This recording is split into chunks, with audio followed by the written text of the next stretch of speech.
6:30, we will start. So let's start Yay. broadcast.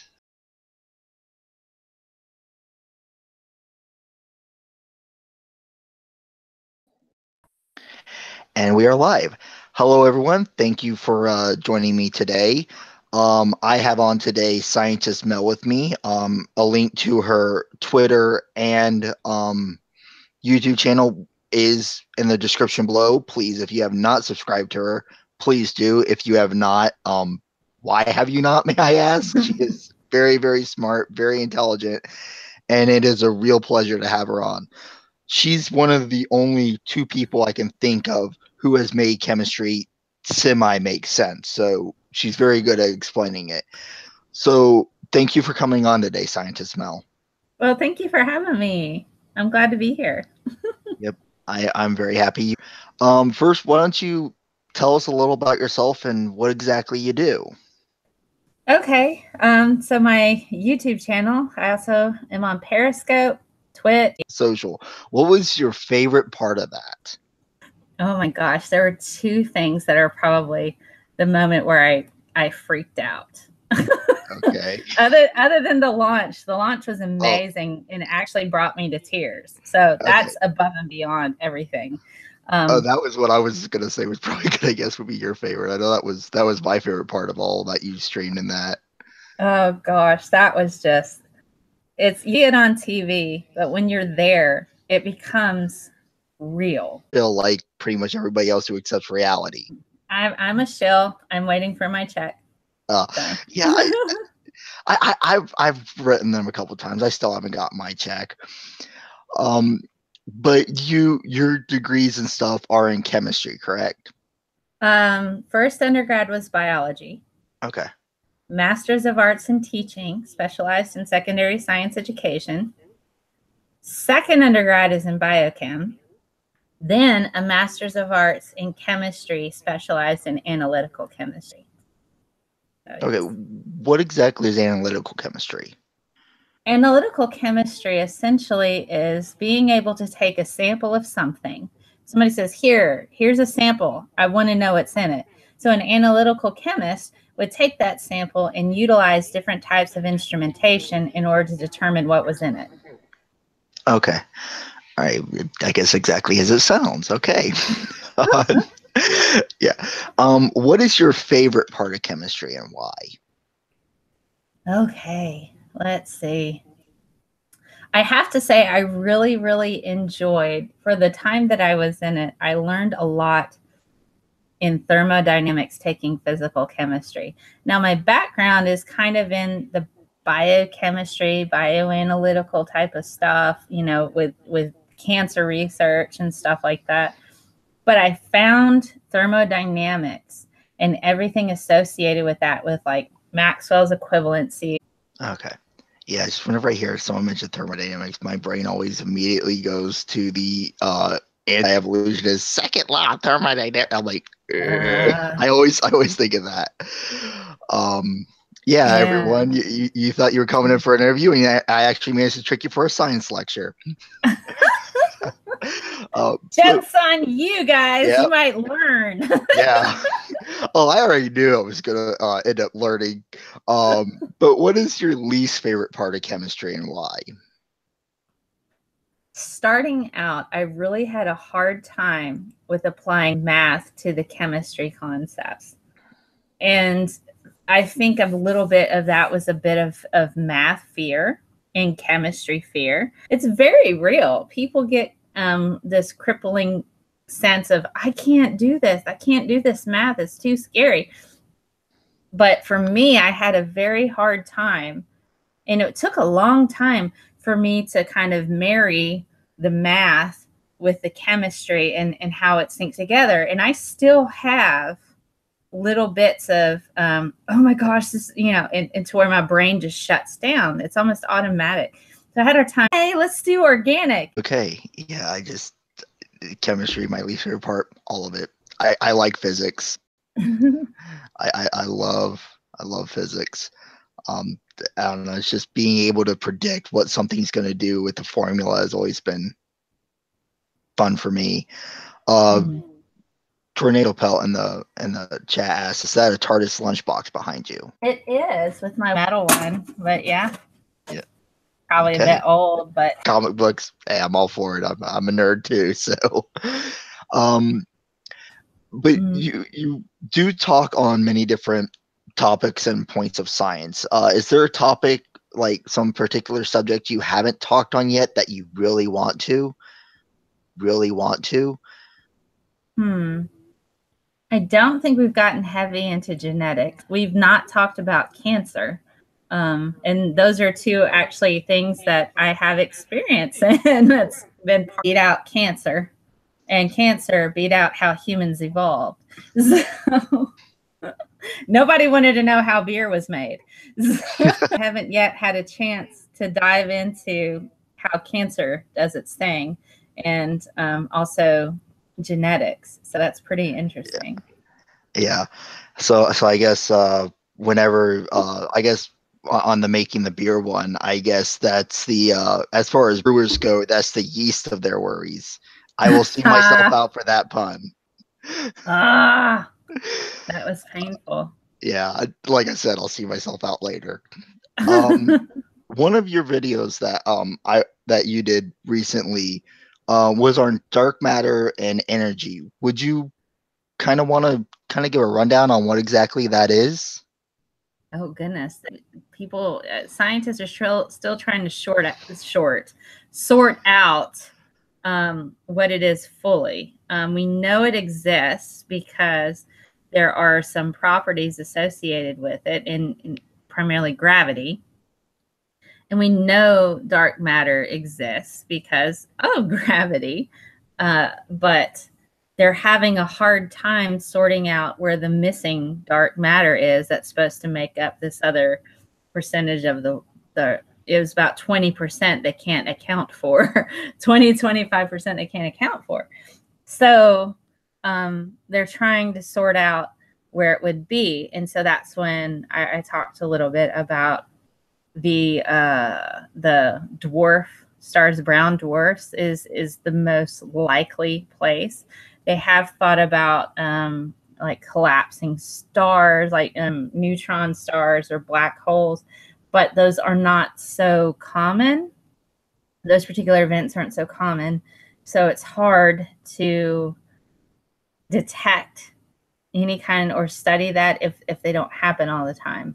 And so you would think that they'd be happening more often if the dark matter was found there. So that's why they're thinking it's probably in brown dwarfs. So yeah, but they're still trying to sort out what dark matter and energy is. Is it like a liquidy type of thing? Is it more like a carrot, the relativity?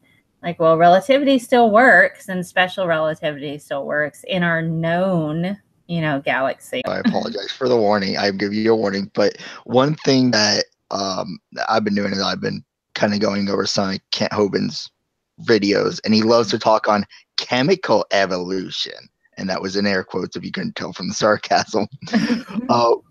Would you mind kind of giving a brief summary of nucleosynthesis, since that's actually what he's talking about? Is he talking about DNA synthesis? No, nucleosynthesis. Nucleosynthesis. Yeah. I'm not familiar. Are you mean nucleotides or the formation of the nucleus? Formation of like I think that's what is it? Everything past hydrogen is what that is, I think. Let me look that up. Let me Yeah. see what this is. Yeah, sorry. Nucleosynthesis. Of let's see. The physics hypertext book. Well, let's look this up. This isn't like a really easy thing. So I'm going to put this in the chat. Okay. On the side, so you guys can have a look. This ratio is about 7 protons for every neutron. Before one neutron half-life passed, nearly every neutron had paired up with a proton, and nearly every one of these pairs had paired up to form helium. By this time, the universe had cooled to a few billion kelvins, and the rate of nucleosynthesis had slowed down significantly. By the time the universe was 3 minutes old, the process had basically stopped, and the relative abundance of the elements was fixed at ratios that didn't change for a very long time. Okay. So you have 75% hydrogen, 25% helium. All right. And so essentially, Big Bang nucleosynthesis produced no elements heavier than lithium. To do that, you need stars, which means waiting around for at least 2 billion years. Stars are essentially kind of like nuclear reactors. And so when you add the heat to that, I'm guilty of calling it like a ball of fire, so I'll admit it. I mean, it kind of is. Yeah, kind of is, but it's a bit more like a nuclear reactor. You can have heat generation. Kind of put you on the spot there. That's okay. Well, see, that's the thing. I don't know a lot about star chemistry so much. Okay. But the good thing is I know enough lingo, so then I explain it in that way. Okay. Then the other question should hopefully be a little easier than that last one. If you could sit down with with anyone in the science field right now, who's alive currently, and you could just talk to them for however long and whatever you wanted to about, who would it be and why? Professor Brian Cox from Manchester University. Okay. Just right off the bat. I've already met Neil deGrasse Tyson. He was really cool. We had a good so chat. Jealous. That's who I would love, because look, this is how the conversation would go. Okay, you got an hour. Explain to me the universe and everything about it. Go, just blow my mind. He actually has a new book. I think, I can't remember. It's like the universe for people in a hurry or something. Okay. I can't remember, but he has a brand new, very well written and pretty easy to read. Yeah, I would totally hit up Professor Brian Cox. Why? He is my favorite physicist. Okay. I crush on him a little bit. A little bit. He does a lot of different shows on the BBC. He has one called I'm hung up on the Human Universe, because that was the last one of his that I watched, and it's absolutely amazing. I loved it. A friend of mine who lives in London actually sent it to me. It's pretty expensive to get it stateside, but he bought it on Blu-ray, because I don't have like a standard DVD like other people. They don't have like standard DVDs. So if you get Blu-ray, that's fine. So he bought it to kind of explain how it is that the brain has doubled in size almost every 40,000 years. I absolutely loved it. He also does, God, I mean, I can't, I'm like not remembering everything here. Brian Cox, BBC. Let me look that up. Okay. You mentioned the brain doubles in size every 40,000 years. How can that be possible? We all know God made everything 6,000 years ago. Well, here's what the current, this was about 3 years ago. All right. And if you could talk to any scientist who has done, who would it be and why? Oh, gosh, that one's hard. There are several that I would love to just pick their brains. Would love to talk to Marie Curie. I think that would be cool. Yeah. If I could have a dinner party, really, honestly, if I could have a dinner party, I would love to pick Einstein's brain. He seemed a bit more of an artist than he was a scientist. And the reason why I say that,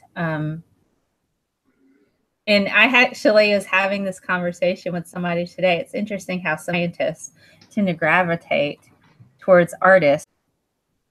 Hedy Lamarr, I would love to talk to her. She completely, you went to college to find a husband. You didn't go to college to get smart. You went to college to find a husband, a good doctor, so you could be a wife and settle down and be at home. So I would be curious to find out what her motives were for leaving that field. Of science to communicate. Exactly. Like, if you had to say your all-time favorite field of science to communicate with, try and communicate, what would it be and why?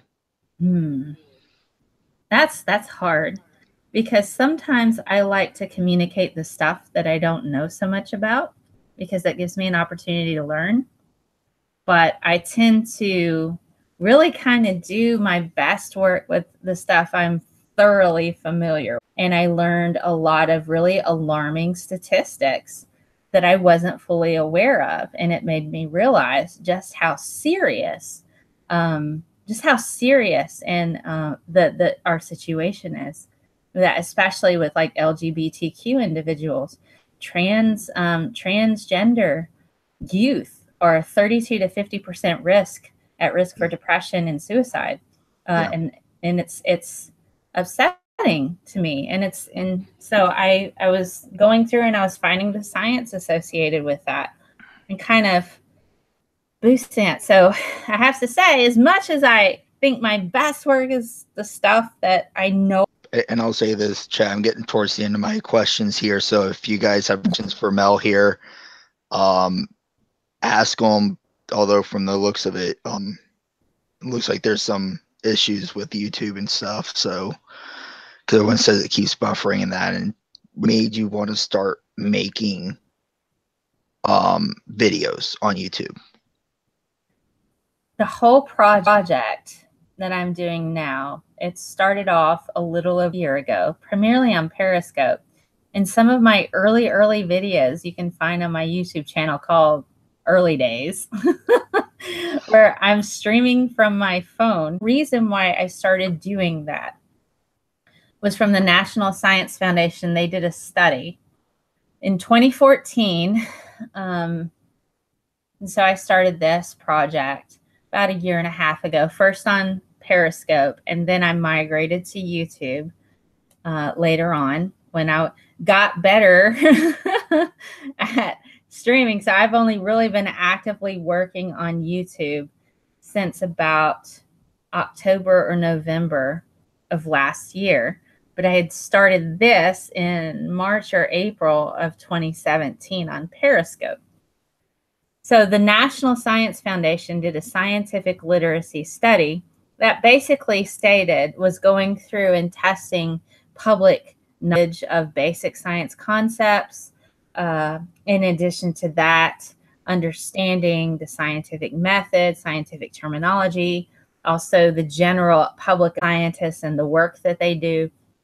And what they found is that 1 in 4 U.S. Americans, basically Americans, 1 in 4 in the U.S. think that the sun revolves around the earth. 1 in 4. What? Yes. 1 in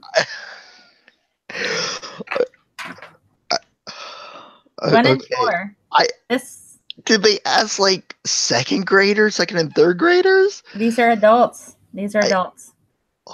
I remember like in third grade we were talking about it, and I said, but it looks like the sun moves. The sun is the one moving. And my teacher explained, with the light, I think she had like a flashlight and then used the globe and spun the globe and said, well, that's why it looks like it's doing what it does. I go, okay. I loved my third grade teacher. She was, yeah. It was actually because of her I knew about potassium argon dating. So. Okay. Yeah. That's cool. Yeah. So those type of statistics, the statistics on the evolution, our country just does not accept it. But they genuinely see scientists as beneficial and useful, but they don't understand the terminology. They don't understand the scientific method. They don't understand basic concepts. So I think you can boil radioactivity out of milk. Just things like this. So yeah. Oh. I decided to take it upon myself because I used to be a teacher, and I'm not currently a teacher. I'm in industry science right now. Yeah. And so I decided to take it upon myself. And this is while I was finishing up my second master's degree, to as accessible as possible. But I wanted it to be geared and driven exclusively by viewers. What do they want to learn about? What do you want to learn about? just tell me and I'll make it, because I want them to be involved. I want them to be engaged. I want them to be able to know they can talk to me about it. And I'm not going to judge them. I'm not going to call them stupid. I'm not going to say they're ridiculous. I'm not going to say anything like that. If you want to learn, let's chat. If you want to argue, I'm not here for that. And that's kind of why I don't do a whole lot of debates, because it's usually not about productive debate. It's just about having somebody bark stuff at me. And so I'm kind of careful about who I debate, because I don't want to give them credibility, because I feel like, at some point, if I get in a room with somebody, me just giving them my time gives them a little bit of validation, personal validation, and a little bit of credibility, because they got my time. So I'm very cautious in that regard. And I don't want to give a voice to people who say the wrong thing. But if somebody is like, I genuinely want to learn from you, I'm like, well, great, let's talk. If somebody's like, well, I completely disagree with you, I'm like, okay, that's fine, you can, but I'm going to say, where's your evidence? Exactly. You're going to sit here and say, oh, well, here's Nature News. I'm like, yeah, that's not a peer-reviewed journal. Well, I don't trust those. Well, I don't know why we're having this conversation then. Yeah, I ran into that with a family member of mine. They're like, oh, climate change isn't happening. I go, all right, here's NASA's ISAT. Here's peer-reviewed Yes. journals. And they're like, well, peer-reviewed journals was just scientists looking for confirmation. And I'm like, oh, you have NASA and their ISAT 1 and ISAT 2, which did tests of how the ice shelves and stuff with Antarctica and stuff were, did things, and they did all the tests with that. And he's like, no. I'm like, all right, fine, whatever. I'm done. I do know one video I would love for you to do, and I've always wondered about this. Why is it that I can taste something one way, like how taste buds work? Like, why is it that I can like something really sour? Like when I make lemonade, none of my friends will drink it because it is so sour. But other people don't like it. Well, like how things like that work. I've always wondered. I didn't know that would be worthy for a show or not. Sure. Well, I mean, taste is pretty cool. I talked a little bit about that on the non sequitur show. I'm going to give you a little something. Okay. Yeah. So there are some people who eat cilantro and it tastes like soap activated. And this is a video, so feel free to watch that when you guys get a chance.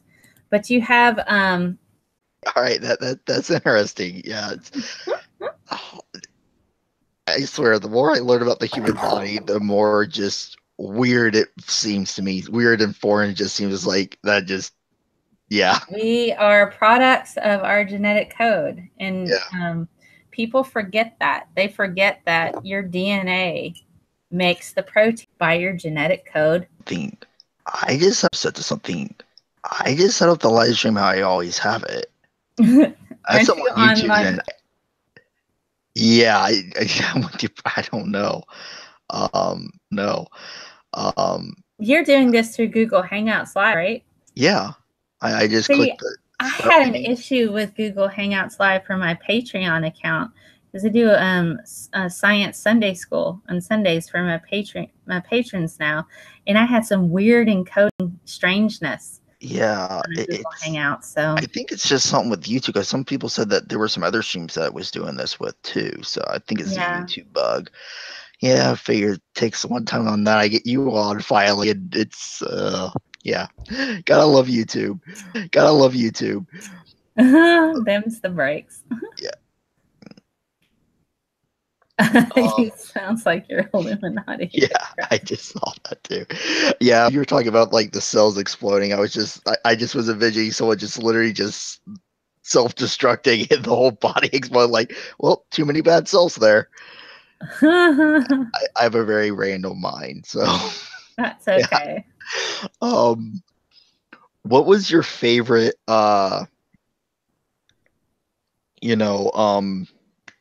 video that you made? Like, what was your absolute like all-time favorite one to make?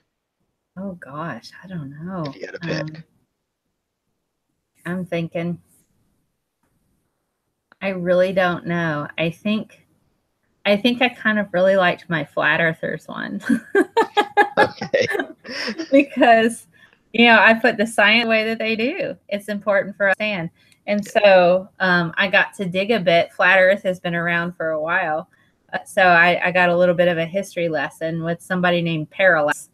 If you haven't checked him out, we have him to thank for the Flat Earth movement back in the 1800s. Um, yeah, that's when it started. Parallax. That's what he named himself. Okay. And he wrote a book about it. And so that's how that started. But it's really cool. And I liked that story because I this flat earther that the earth is round. Actually set up the experiment. You can look it up. Spent all this time and this other flat earther was like, I'll give you 500 gold British pounds if you can disprove me and prove that the earth is round. This was before NASA.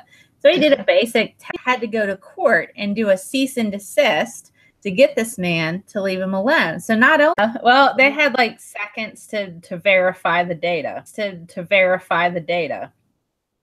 Yeah. So it's just, so the more the story is, flat earthers, they are not going to believe any data. They're not going to believe how to choose an appropriate psychologist to meet your needs. Good luck, and I hope you find the help you need. Have I a great like day. that. I like that. That is what I do every time. I'm not engaging. I've had them ask, I want to be on your channel, or will you be on mine? No. No. I don't know if it would end well for me if I was on there because I I have a way of okay, gravity doesn't exist. All right, can we put you on a Saturn V rocket and get you to the center of the Milky Way? For me, if I was on there, because I I have a way of okay, gravity doesn't exist. All right, can we put you on a Saturn V rocket and get you to the center of the Milky Way? I think we can prove gravity exists that way. Yeah, absolutely. Either that or why if how about if I throw you out of a plane at 5,000 feet without a parachute, I can predict based on how heavy you are how fast you'll hit the ground. When you'll reach maximum Velocity. yeah, Yeah. when you will hit the maximum velocity for falling and how fast it will take and long it will take for you to hit the ground. Oh, goodness. Yeah. Yeah, I don't like flat earthers. I don't either. I feel, to me, anti-vaxxers are like sand people. They scare quickly, but come back in greater numbers. And in my mind, they sound exactly like sand people from Star Wars. I was just I'm sitting here fist pumping because you made a Star Wars. I love Star Wars. I'll that is say this. anti-vaxxers. I don't know if people might think I need a psychologist after saying this, but in all honesty, Jar Jar is one of my favorite characters from the prequels. I I can I can explain why. I have a very good reason in my opinion. I think everybody sees a little bit of themselves in Jar Jar and doesn't want to admit it. That bumbling Oh, fool. oh But if you look at it, no. but if you look at him, he has the biggest character arc in development. I mean, he goes from the bumbling fool who got banished from his home country for being a clumsy oaf, and then he goes and becomes basically the right hand of Padme in the Senate. It's just, I don't know how that happened. I'm like, but then again, look who's president. So, Yeah. just like, just because somebody gets in a position of power doesn't I necessarily mean anything. I think mine is I really think honestly a little bit of why I like Jar Jar is I feel sorry for the guy. I really do. I think a lot of it is sympathy on my end. He's that I guy like suppose. it's like I don't know. I like him. I really do. And that's Oh, I've taken flack for that multiple times. So I don't yes. get that, man. I can't support you in that. Yeah, I mean, If that's your jam, that's your jam. But I'm like, that's your jam over there. yeah, that's usually about the response I get. I don't know why. I like Jar Jar. I think I don't know. I guess I saw too much myself in him being a clumsy, bumbling fool in the first one, and then Yeah. Clumsy and bumbling is one thing, but he was put in a position to where he would easily just turn over everything to the empire. So to the emperor. So I'm just like, Okay, I will argue on this because and that's one that everybody picks on him for is for suggesting the Empire because he's the one who made that. But I would almost be willing to bet because of how bad it was at the time. If Jar Jar was not there, Palpatine being as convincing as he is would have convinced someone else to make the thing as well. And maybe, mind you, the Senate had to vote on that as well to give him the power because it was a motion, so it still would have had to pass. It was supposed to be temporary though, and it ended up being permanent. Again, as how that happened, yes, but I guarantee, and that's what what Jar Jar thought it was going to be a temporary solution to this problem that we're facing. Yeah, So yeah. I like Jar Jar. I will fully admit that, and I wonder exactly how fast my subscriber count is dropping. Here's the thing. I just pretend the prequels didn't happen, kind of like the second Highlander movie. It just didn't happen. Or the last Indiana Jones film. The fourth one doesn't exist. Yeah, there's some good points to them, but overall, the originals were much better.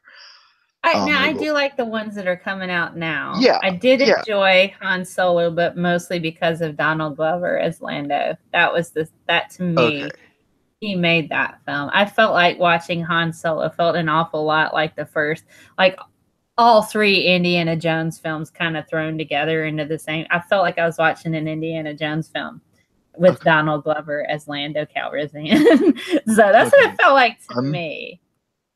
Yeah, I haven't seen The Last Jedi only because I didn't have a chance to. I had money to get it, and I hadn't had a chance to go see it in theaters because I don't have a theater in this little. I thought The Last Jedi was great. So. I've heard it was. So Princess freaking Leia, she gets a moment to where you see just how powerful she is, and it made me cry a little. It made me cry a little. Awesome. Yeah. Because she's very subtle. And this is why we need a freaking Princess Leia movie. Screw the rest of them, man. Give me freaking Princess Leia.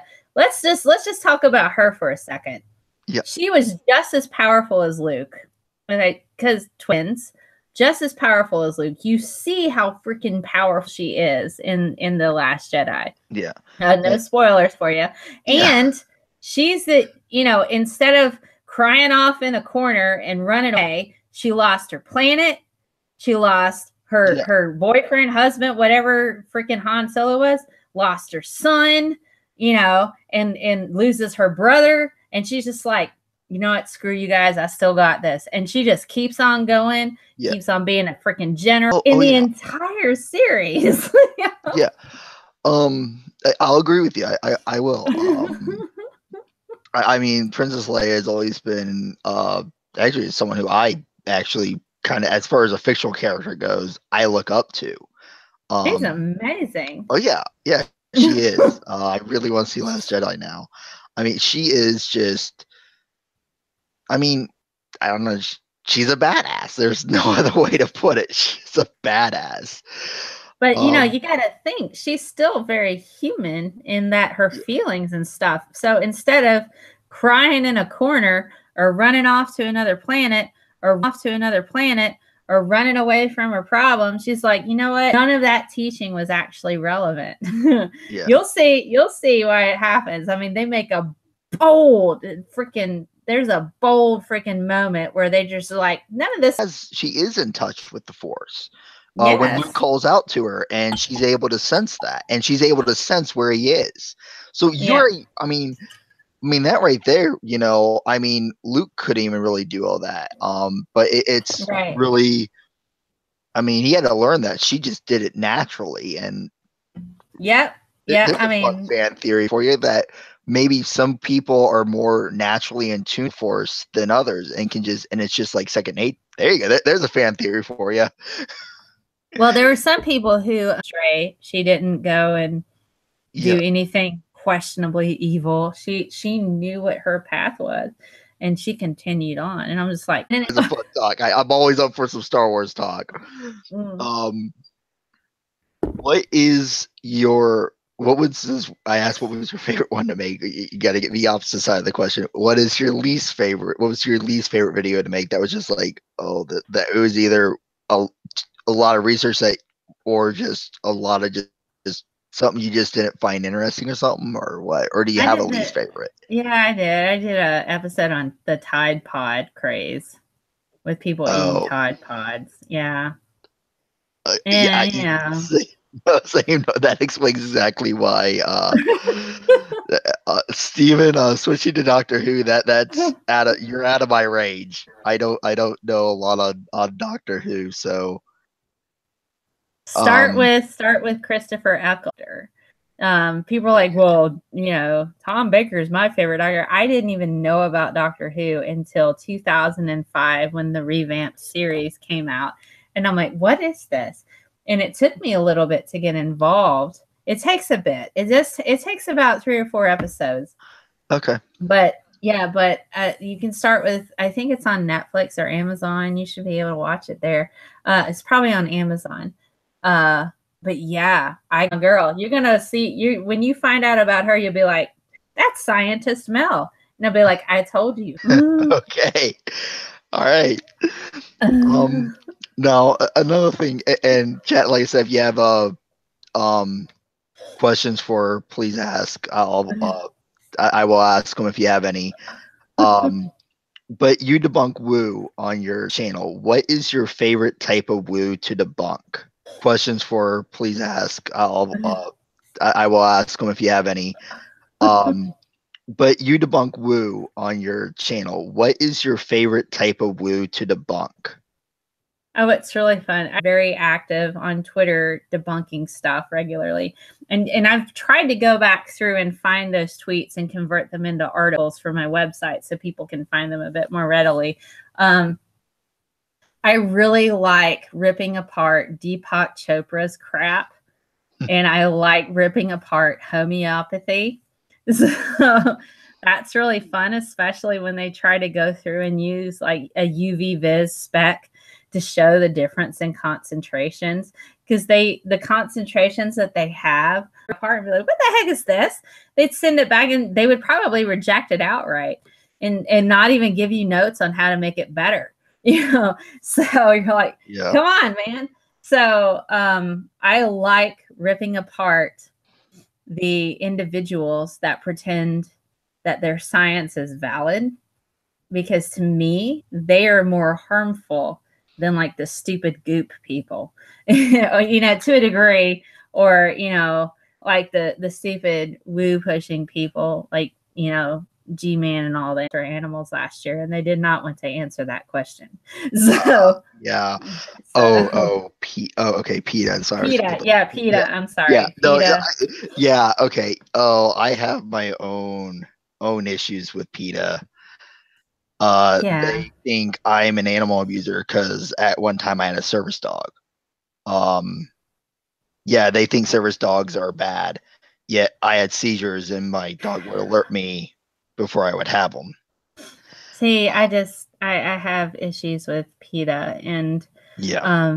they've blocked. They have an entire division just for teens and kids, where they generate these comic books that Oh look yeah. all cute on the outside, and you open up, it's like animals being ripped apart and stuff. You're like, what is this? Why would you give this to children? So yeah, I've managed to be blocked by almost all PETA accounts. I took a study that they did, I think, where they were trying to push, they were using this really bad science study to kind of push veganism. And it was a very small sample size. The data was questionable for what they are. So you're telling us PETA isn't exactly honest. I would They're have never not. guessed. No, they're not. Yeah. I, They're a I'm brand. They sell T-shirts. Yeah, so. Yeah, I'm right there with you, Steven. I am still jelly of the fact that Mel went to NASA. I'm still jealous of that. But no, obviously, this is my last question I have written. Is the flip side of obviously what's your favorite type? What's your least favorite type of woo to debunk?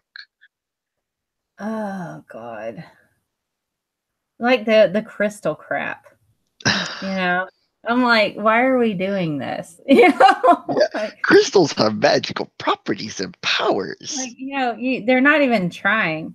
It's Yeah, like, how are you going to use that as in any kind of instrument? It's just, at least homeopathy, they'll take their solutions and run it through a spec and pretend it's science. And they're like, well, here's our particular crafts to anything else experienced otherwise.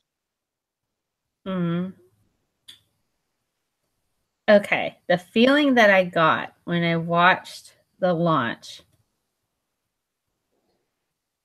I don't know. It's a whole lot of awe and wonder coupled together with, oh my God, we've done it.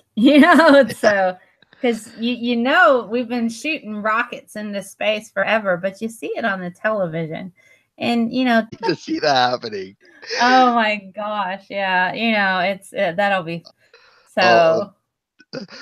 it's still not as bad as the one that Paul Gia, like anyone could quote by from a movie night, because we had Ken Hand's AIG News and a Eric Hovind Battleship Apologetics video Uh-huh. we were talking about, and Paul said, and I quote, "If you want more science, Eric Hovind's the way. If you want science, Eric Hovind's the way to go." Again, we were referring to how much like science claims were in the videos, so Mhm. because we let Paul decide, so it was since he has more experience with both of them. So yeah, it's Yeah, yeah, they'll be quote mining.